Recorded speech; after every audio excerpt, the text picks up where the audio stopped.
अस्सलाम वालेकुम एवरीवन। सो ये है हमारा टॉपिक कॉमन साइज स्टेटमेंट या वर्टिकल एनालिसिस। ये एक बार आप सबकी रिक्वेस्ट में दोबारा करें। फिलहाल आज हम सिर्फ इनकम स्टेटमेंट पे फोकस करने वाले हैं, ठीक है? क्योंकि मैं चाहता हूँ आप स्टेप बाय स्टेप करें ताकि आप कंफ्यूज ना हो। अब हम ये जानना चाहते हैं कि इन दोनों सालों को हम आपस में कंपेयर कैसे करें। एक साल में सेल 40,000 की हुई है, एक साल में 50,000 की हुई है, इनको आपस में कंपेयर करना बड़ा मुश्किल है।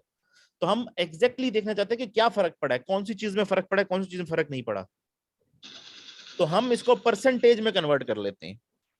हम इसको कॉमन साइज करके परसेंटेज में कन्वर्ट, परसेंटेज में कैसे कन्वर्ट करेंगे?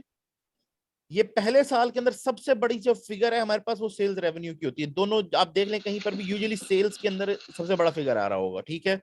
तो यहां आप सेल्स रेवेन्यू को 100% कर देंगे, दोनों का, 2011 का भी 2012 का भी। फिलहाल हम 2011 की कैलकुलेशन करते हैं, ठीक है? तो 40,000 रुपया जो है ये 100% हो गया। यहाँ पर 40,000, इसका मतलब क्या है? 40,000 डिवाइडेड बाय 40,000 इंटू 100, ठीक है?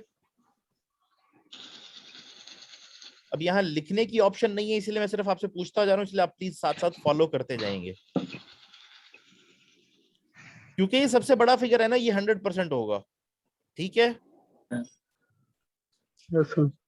ठीक है, अब बाकी सारी कॉस्ट इसमें से निकलनी है तो वो इसमें से होंगी, ठीक है? बाकी ये जो सबसे बड़ा फिगर है ये 100% है, तो इसलिए 40,000 divided by 40,000 into 100 would be 100। Percentage निकालने का तरीका है, ठीक है? अब कॉस्ट ऑफ गुड सोल्ड हमारी है 18,000, ये देखें, ये रहा 18,000 का फिगर। हमने इसकी परसेंटेज निकालनी है, परसेंटेज ऑफ सेल्स रेवेन्यू।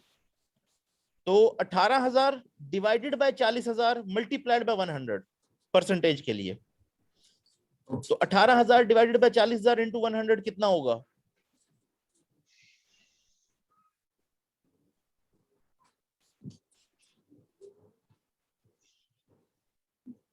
कोई साथ कैलकुलेशन कर भी सकता है? एक मिनट सर। मैं जानता हूं आंसर, लेकिन मैं चाह रहा हूं आप खुद भी करें साथ, जरा देख लें इस टॉपिक को। Yes sir. सर 7,20,000। कितना?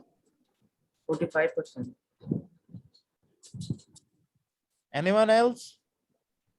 45% सर। जी 45% ही आता है, और परसेंटेज निकालनी तो आती होगी सबको।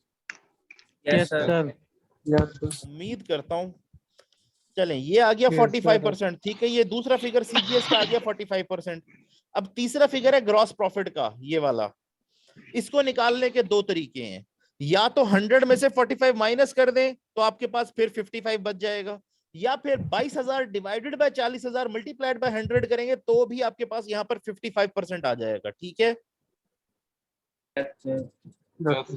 अब सेलिंग एक्सपेंसेस में 2,000 के, तो अगेन वही तरीका, 2,000 divided by 40,000 into 100, this would be 5%। 5%, या सो ये 5% आ गया। फिर एडमिनिस्ट्रेटिव एक्सपेंसेस 3,000 हैं, ये तकरीबन आई थिंक 7.5% आ जाएंगे, क्योंकि 3 divided by 3,000 divided by 40,000 into 100, ये तकरीबन 7.5% आ जाएंगे। Yes sir. Yes sir. इन दोनों का टोटल कर लेंगे, बल्कि अच्छा भी नहीं, प्रॉफिट, इन दोनों को मैनेज करने के बाद हमारे पास बचता है वो हम देख रहे हैं, ठीक है? तो हमने ओके, तो हम ऊपर बचा था 55 में से 5 और 7.5 को माइनस कर देंगे हम, दैट वुड बी 12.5। तो 55 में से 12.5 माइनस करेंगे तो हमारे पास बच जाएगा 42.5%। तो हमारा प्रॉफिट फ्रॉम ऑपरेशंस आ जाएगा 42.5%, या फिर आप सादा तरीका 42 इस्तेमाल कर सकते हैं, 17,000 डिवाइडेड बाय 40,000 इंटू 100। आप सिंपल रखें, ये figure divided by sales revenue into 100, जो कैलकुलेशन करनी है that figure divided by sales revenue into 100। तो यहाँ 17,000 डिवाइडेड बाय 40,000 इंटू 100, यहाँ 2,000 डिवाइडेड बाय 40,000 इंटू 100 5%, यहाँ 15,000 डिवाइडेड बाय 40 इंटू 100, ये तकरीबन आ जाता है आपका 40%, ठीक है? Yes sir. इसी तरह से 6,000 divided by 40,000 into 100, 9,000 divided by 40,000 into 100। यहां तक बात समझ में आई है? Yes sir. अब ये पहली एक बन गई है, दूसरी बनाने के लिए 50,000 को 100% कर देंगे, that means 50,000 divided by 50,000 into 100। अगले फिगर सीजीएस के लिए 20,000 डिवाइड बाय 50,000 इनटू 100, ये 40% आ जाएगा। फिर 30,000 डिवाइडेड बाय 50,000 इनटू 100, ये 30%, ये 60% आ जाएगा। फिर 5,000 डिवाइडेड बाय 50,000 इनटू 100, ये आपका 10% आ जाएगा। 3,000 डिवाइडेड बाय 50,000 इनटू 100, ये जो भी सर्टेन परसेंटेज आएगी। 22,000 डिवाइडेड बाय 50,000 इनटू 100, ये परसेंटेज आ जाएगी। 2,000 डिवाइडेड बाय 50,000 इनटू 100, ये परसेंटेज आ जाएगी। 20,000 डिवाइडेड बाय 50,000 इनटू 100, 40% ये आ जाएगा। 8,000 डिवाइडेड बाय 50,000 इनटू 100, ये फिगर आ जाएगा। 12,000 डिवाइडेड बाय 50,000 इनटू 100, ये परसेंटेज आ जाएगी। इसमें कोई मुश्किल? No sir. No sir. सबको समझ No, में आ sir. गया है? Yes sir. Yes sir. अब मैं उम्मीद करूंगा कि आप सब इसे सॉल्व करें। ये पहला सवाल और दूसरा सवाल ये सेम है। Yes, sir. इन दोनों को सॉल्व करें सिर्फ फिलहाल, बाकी सारा छोड़ दें। पहले दो सवाल, ये पहले वाला पेज और दूसरा पेज, इन दो को सॉल्व करें और मुझे आप फिर आज ही अपडेट करेंगे कि आप सब ये कर सकते हैं या नहीं कर सकते अपने ग्रुप्स के ऊपर, ठीक है?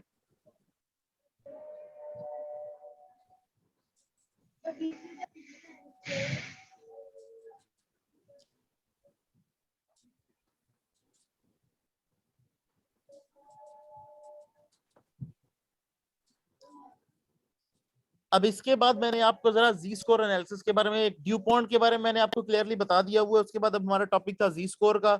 जी स्कोर एनालिसिस बेसिकली एक ऐसी टेक्निक है जिससे हम ये देख सकते हैं कि क्या कंपनी फ्यूचर में बैंकरप्ट होने वाली है या नहीं। बैंकरप्सी की प्रिडिक्शन करती है वो। जी स्कोर अल्टमैन ने डिजाइन किया था, उसका मकसद ये था कि ये बता दे कि क्या ये कंपनी फ्यूचर में चलती रहेगी या बैंकरप्ट हो जाएगी। तो वो कुछ रेशोज के हिसाब से वो हम देख लेते हैं कि क्या ये कंपनी फ्यूचर में चलती रहेगी या बैंकरप्ट हो जाएगी। ठीक है, समझ आ गई? बैंकरप्सी का पता है सबको?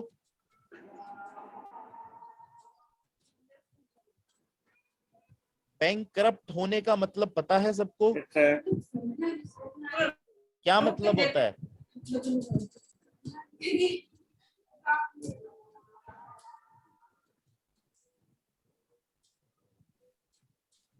बैंकरप्ट होने का क्या मतलब होता है?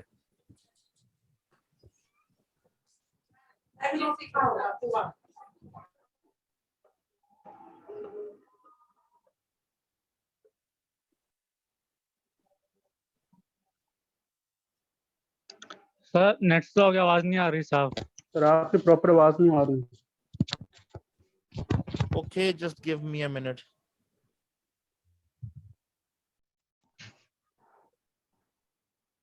जी, बैंकरप्ट क्या मतलब होता है?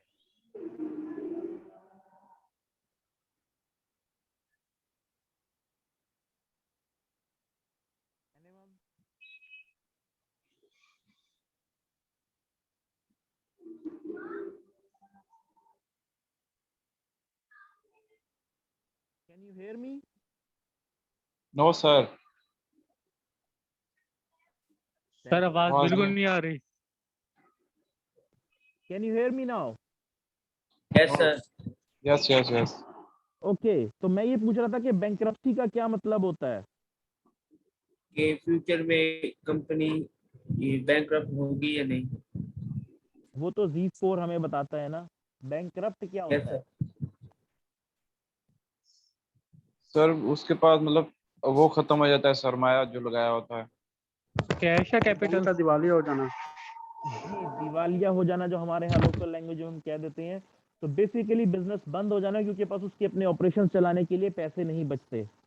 ठीक है, तो बिजनेस अपनी बैंकरप्सी फाइल कर देता है। वो कहता है कि जी मैं अब अपने कर्जदारों को पैसे नहीं दे सकता, तो मुझे बैंकरप्ट किया जाए, डिक्लेयर किया जाए कि वो कारोबार उसका बंद हो गया, दिवालिया हो गया, बेली अप, जो चाहे इसके लिए टर्म यूज कर सकते हैं। ठीक है, तो इस चीज को प्रिडिक्ट करने के लिए एक फॉर्मूला डिजाइन किया गया था जिसको हम जी स्कोर कहते हैं। ठीक है,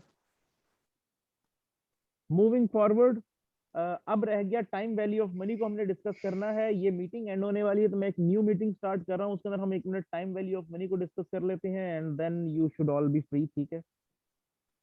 तो मैं आपको लिंक शेयर कर रहा हूँ न्यू मीटिंग का, उसको ज्वाइन कर लेंगे प्लीज। Okay sir.